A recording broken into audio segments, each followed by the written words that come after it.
Welcome to Airwaves and Archives, your monthly connection with the Salem Public Library located in the heart of our wonderful community at 403 North Jackson Street. Now let's turn the page and talk about all the latest happenings here at our library with Sally Granowski.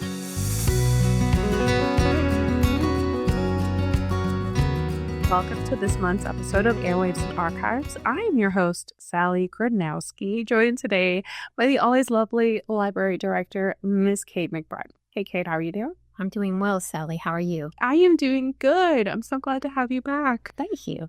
It was just not as fun when it was just by myself, and I went through things so much faster. I mean, it was efficient, but less fun. Okay. Coming up in August, let's start off with the regularly scheduled programs, Recollections, and the preschool program. Yes. The preschool program, as always, will be the second Tuesday of the month. That is August 12th at 10:30 in the famous North Basement meeting space. The place where all the magic happens. That's exactly the room where it happens.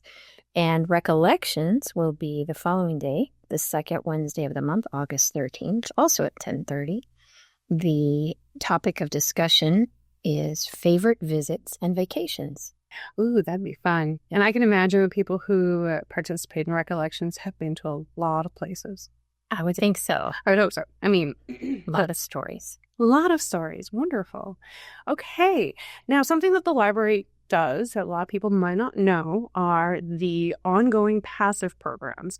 So something that isn't necessarily advertised like an event, like all the events that we have during the summer, but something that, if you are bored at home or maybe your house is too hot, since the library is a cooling station and August is one of the hottest months of the year, people can come in and participate in some of these passive programs. Can we talk about some of those? Sure.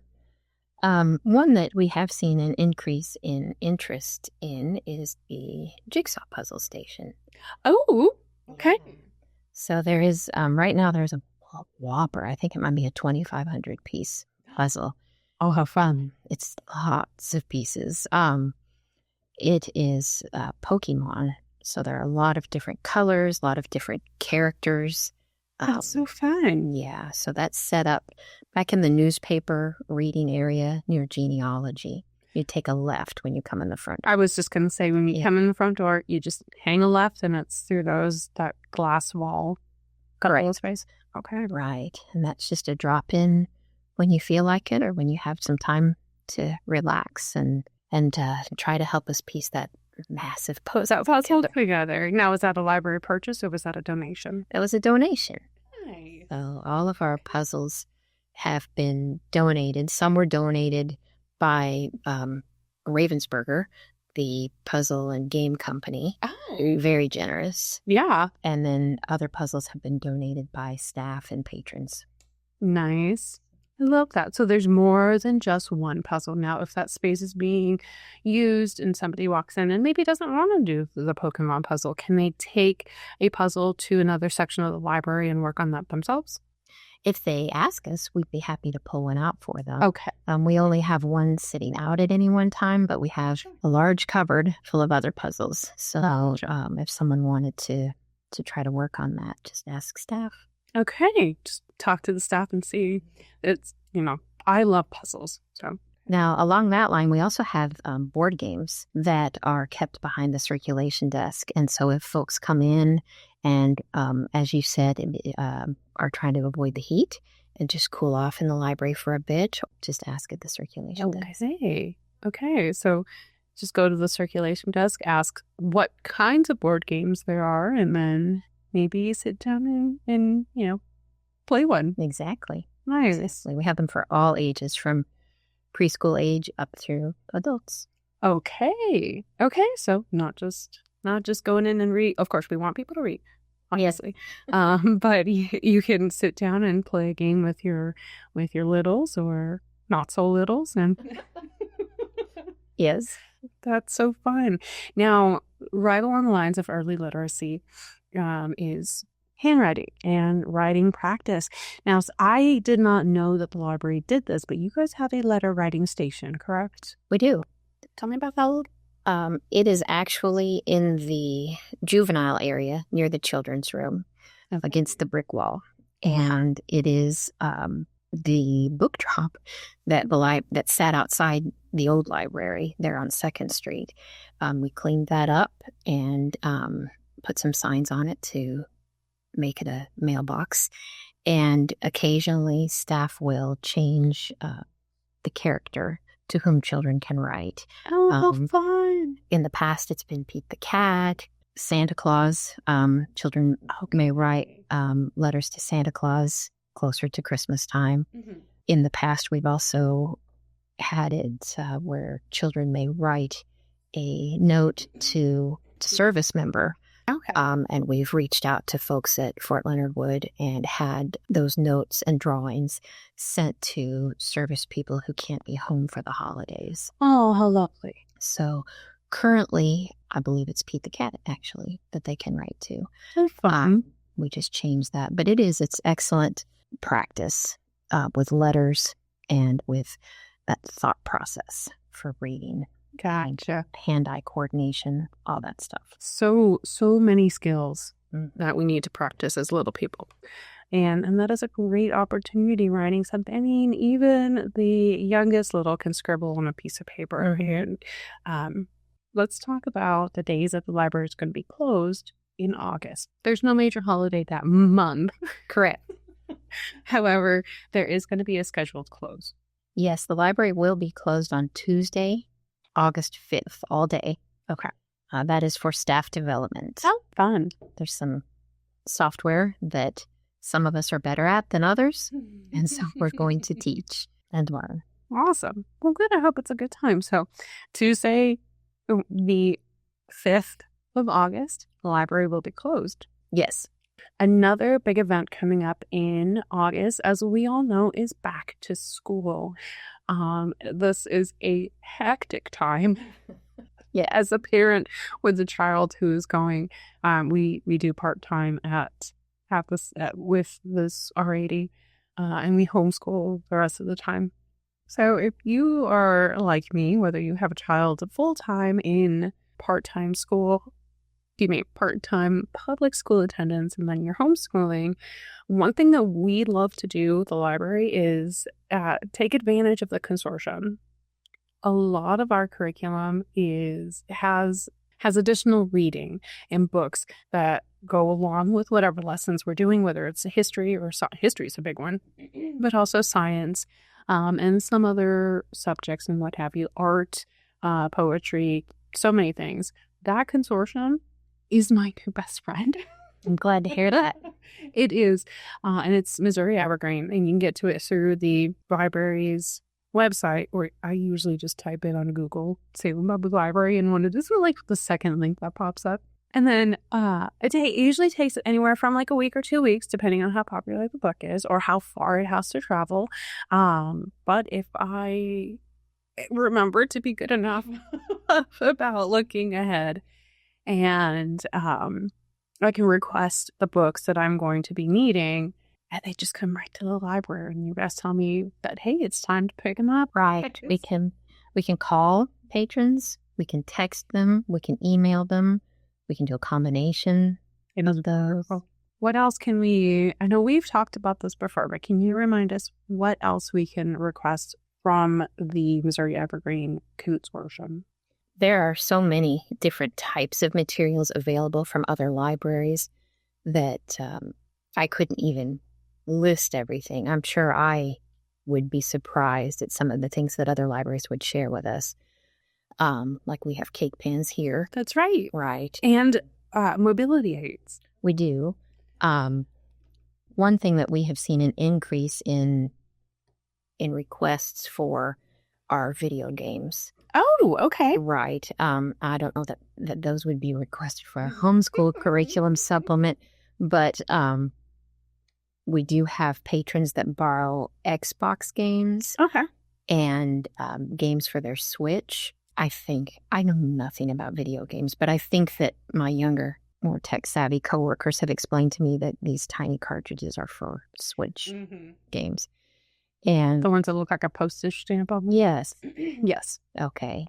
And So that's wonderful. That's wonderful to be able to help our patrons with that. It is. I would imagine those games are rather expensive, and they may be something that you want to play before you invest in it, or play in instead of investing in it. Borrow from the library, I guess I should say. So video games, board games can be checked out and borrowed through the consortium. Oh, I did not know. I knew that you guys had the board games behind the circulation desk that we can play in-house. Right. I did not know that you can request board games specifically from the consortium. That is really cool. Right. Some libraries have cataloged board games, so they are part of their collection. Our board games here are not cataloged. They're just to use in-house. Of course, there are myriad books that may be borrowed through the consortium with a library card. Movies, we see a lot of DVDs borrowed through the consortium. Salem Public Library has quite a few DVDs as part of our collection catalog that can circulate. And we do rely on donations for the bulk of that part of our collection. And some newer movies can be borrowed from other libraries. I love that. And then audiobooks, books on CD. There's a neat device called a Playaway that it looks like an MP3 player, but it just, you pop in your earbuds, and it's operated with batteries that come with the device, and it's just loaded with a book. Oh. So it's it's an audiobook. I know what you're talking about. I'm like, that's neat. That sounds so very familiar. But yeah, no, I have taken advantage of that too. It looks like, I might be aging myself, but it looks like a cassette tape on those. Yeah, those are wonderful. I love those. Let's talk about the library card. If you live in town, there's no out-of-pocket cost that comes with you. Just walk into the library with a proof of address, and you get that. You walk out that door with a library card. No out-of-pocket cost to you. Now, because there's no out-of-pocket cost, a lot of people have the misconception that the library card is, I'm using air quotes here, free. It's not free. Correct.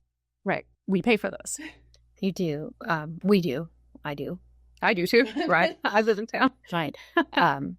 Folks that reside within the immediate city limits of Salem, or own property within the immediate city limits, pay the library tax. That is a personal property real estate tax. It's not a sales tax. Right.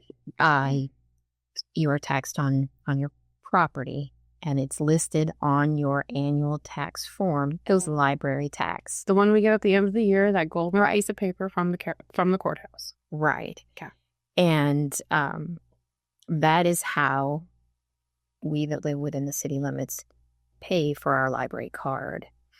People that do not live within the city limits or do not own property within the city limits on which they're paying the library tax are asked to pay for the same privileges. They just pay the library directly. Right. So instead of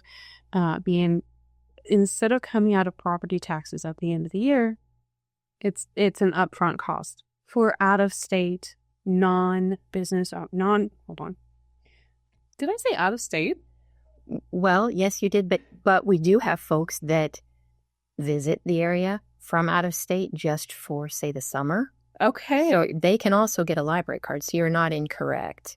Anyone who does not live within the immediate city limits has to pay, correct me if I'm wrong, it's $50 for a year. You're correct. Okay. Which is pennies a day. I mean, if you $50 divided by 365 days. If you go to the library once a week, even every other week, it winds up paying for itself pretty quickly, especially if you check out a book or you participate in the consortium, as we just talked about. The moment you check out a book, it's going to pay for itself, because a lot of, especially a hardback book, which is, they can run up to about like $25, $26 per book, which is one of the side note. That's one of my favorite things when we get our library receipt. At the very bottom, there's a little square that says, you saved this much money by checking out these books with the library. And my kids love that. Well, we do. We have families that use the library regularly that easily, that total is close to $300 each time they check out, because they take advantage of their card maximum and they check out 20 books at a time. Absolutely. And it does add up quickly. As you said, with today's prices, hardback books can cost close to $30 a piece. And so even if a person only checks out 2 hardback books a year, you've gotten your $50 worth. And as you mentioned earlier, the video games can cost in excess of $50. So if you borrow a couple of video games, you've gotten far more than your money's worth. Absolutely. Now, a 6-month card is available also. Okay. And that is $25. Okay. So we do have quite a few patrons that choose to pay 6 months at a time. Sure. Because it works better for their budget. Exactly. I mean, it's easier to fit in $25 in that budget than it is to fit $50. I completely understand that. So, absolutely. Well, before we leave, something to remind people of is the seed catalog that we have, the free seeds here at the library. Yeah. There was a whole bunch that were donated. And I know a lot of people took advantage of that for their spring and summer gardens, but there were also some, fall and winter gardens are a thing. Mm-hmm. And if you want to start a garden with maybe at your own home or with the community garden over back by behind Salem Methodist with the Missouri Master Gardeners, we talked to Tom Haynes. We have seeds. We have seeds here at the library. You have a lot of seeds. Yep. A whole bunch. I mean, you never really know what you're going to find in there. So I know garlic I learned that from Tom. I learned it from Tom. Garlic gets planted in the fall. Thank you, Tom. That's great. Yeah. Great. So they're a wealth of knowledge and information. So come by the library if you want to start your own garden and you just don't have the funds available for that startup cost, because there is a cost dirt, seeds, fertilizer, maybe. So we don't have supplies or tools or whatnot, but we do have seeds here. So thanks to the Salem Wilma. Oh, that's right. Yeah, they donated another a whole nother bunch of seeds, didn't they? They did. They brought in more seeds that they had as surplus in June. Nice. Oh, I love that. Tremendous. Community helping community. That's really great. That's what makes it work. It's dream work. Nope. Teamwork makes the dream work. Correct. And while they're here, if they needed to look up the best time to plant those seeds or the best soil conditions, we could guide them to the gardening books for that information, and they can look at that information for free. And if you need to make a copy, it's 25 cents. Mm-hmm. But they can do that here. That's right. I thought you were going to say while they're looking at seeds, if they need to build a puzzle. Sure. Because oftentimes gardeners enjoy a good jigsaw puzzle. They do. And we have that as well. Historical knowledge. Jigsaw puzzles and gardening. They go hand in hand. Everyone knows this. Come on. All right. Kate, thank you so much. Thank you. And everyone else, we'll see you at the library. That's been this month's edition of Airwaves and Archives. Remember, we're more than just books at the Salem Library. We have public computers, ebooks, movies, as well as many different programs and workshops. Come by and visit us at 403 North Jackson Street in downtown Salem or online at salempubliclibrary.net to stay connected. Thank you for listening to Airwaves and Archives on KSMO 1340 AM, 95.7 FM, and online on KSMO Media.